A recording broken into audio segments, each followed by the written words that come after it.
Second world war में लाखों कैदियों को टॉर्चर सेल में डाल दिया गया था। वहाँ उन्हें बुरी तरह टॉर्चर किया जाता था। उन्हें वहाँ फिजिकल और इमोशनल दोनों तरह से टॉर्चर से गुजरना पड़ता था। उन्हें अकेलेपन से भी गुजरना पड़ता था। कैदियों के सामने उनके दोस्तों की मौत हो जाया करती थी। उन्हें अपने दोस्तों और रिश्तेदारों को मरता हुआ देखना पड़ता था। ऐसे में कैदियों को ये लगने लगा था कि उनका भी मरना अब पक्का है। ये सब देखकर कैदी इमोशनली बहुत डिस्टर्ब हो जाते थे, बर्दाश्त नहीं कर पाते थे और वो सदमे से ही मर जाते थे। सेकेंड वर्ल्ड वॉर में कैदियों को रखने के लिए कई कैंप्स बनाए गए थे। उन्हीं कैंप्स में से एक कैंप में बंद थे साइकोलॉजिस्ट डॉक्टर विक्टर फ्रैंकल।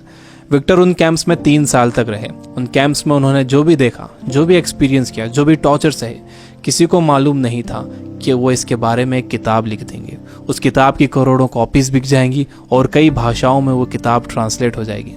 उन्होंने किताब लिखी जिसका नाम था मैन सर्च फॉर मीनिंग। अभी जो कोरोना क्राइसिस चल रही है, आप घरों में बंद हो, बोर हो रहे हो, अच्छा नहीं लग रहा है, तकलीफ हो रही है, तो आप अपनी इस तकलीफ को ज़रा इन टॉर्चर सेल्स के फ़ोटोज़ से एक बार कंपेयर ज़रूर करना। इससे मुझे पक्का यकीन है कि आपको अंदाज़ा हो जाएगा कि हमारी तकलीफ़ इन टॉर्चर सेल्स की तकलीफ़ के मुकाबले कुछ भी नहीं है।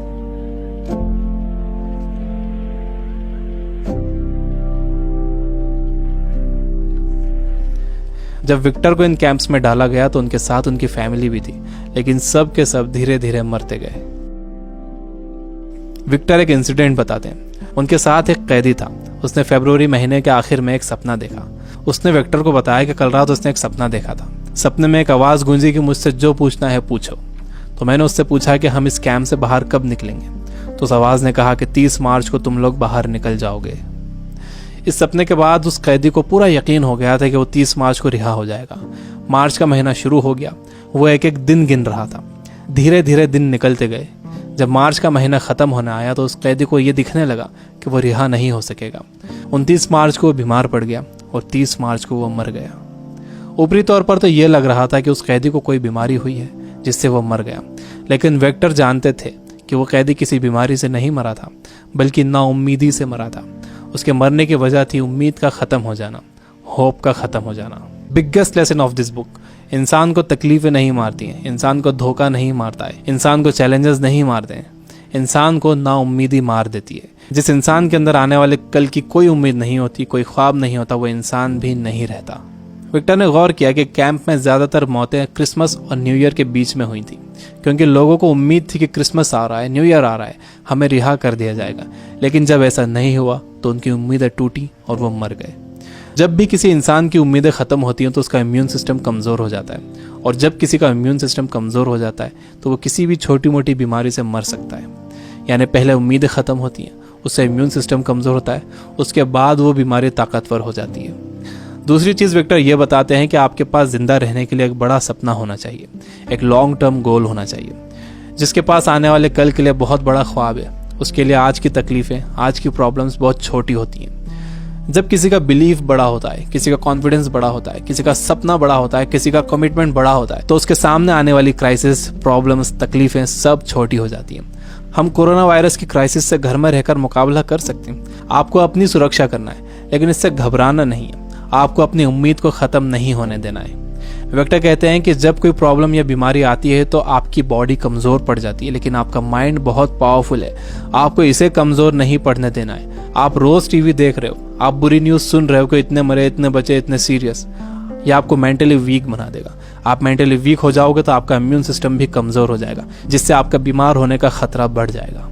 विक्टर कहते हैं कि वो 3 साल इन कैंप्स में इसलिए जिंदा रह पाए क्योंकि उनके पास कल के लिए बड़े सपने थे, विल पावर थी, उन्हें एक किताब लिखना थी। तो वो सारी प्रॉब्लम्स, सारी तकलीफें उनके सपनों और इरादों के आगे छोटी पड़ गई और वो इन सब से बाहर निकल गए। तीसरी चीज़ जो विक्टर ने ऑब्जर्व की थी वो ये कि जब इंसान के सामने कोई प्रॉब्लम आती है तो वो उसे कैसा मीनिंग देता है। वो उसे पॉजिटिव मीनिंग देता है या नेगेटिव मीनिंग देता है। जैसा भी आप उसे मीनिंग देते हो, ये मीनिंग ही उस प्रॉब्लम को आपके लिए मुश्किल या आसान बनाता है। आपका मीनिंग उस प्रॉब्लम को या तो और बढ़ा देगा या उसे ख़त्म कर देगा। फॉर एग्जाम्पल, आप कहीं जाने के लिए घर से बाहर निकलते हो और आप देखते हो कि आपकी गाड़ी का टायर पंचर है।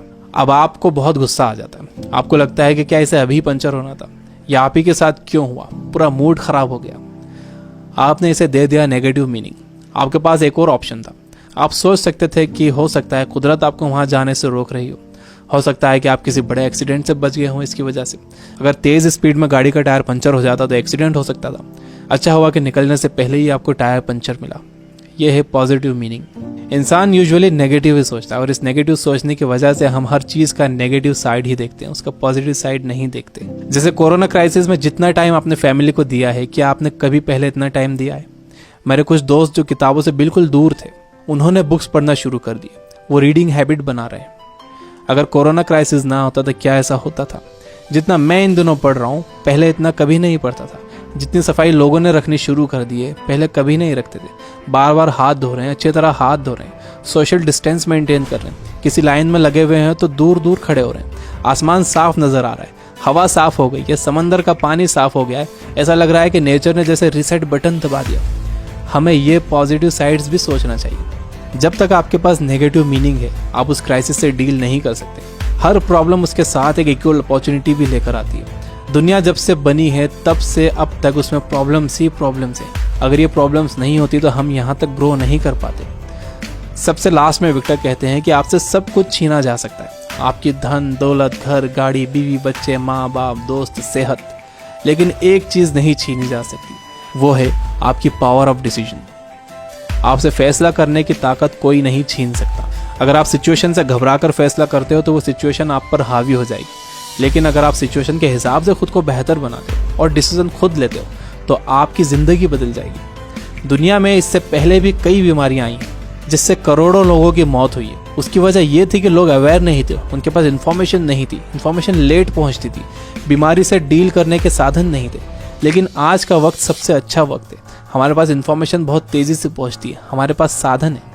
मुझे पूरा यकीन है कि आगे और भी अच्छा वक्त आने वाला है और मैं आपको उम्मीद दिलाता हूं कि आगे सच में बहुत अच्छा वक्त आने वाला है। You guys are amazing. Keep reading, keep learning, keep growing. Thank you for watching.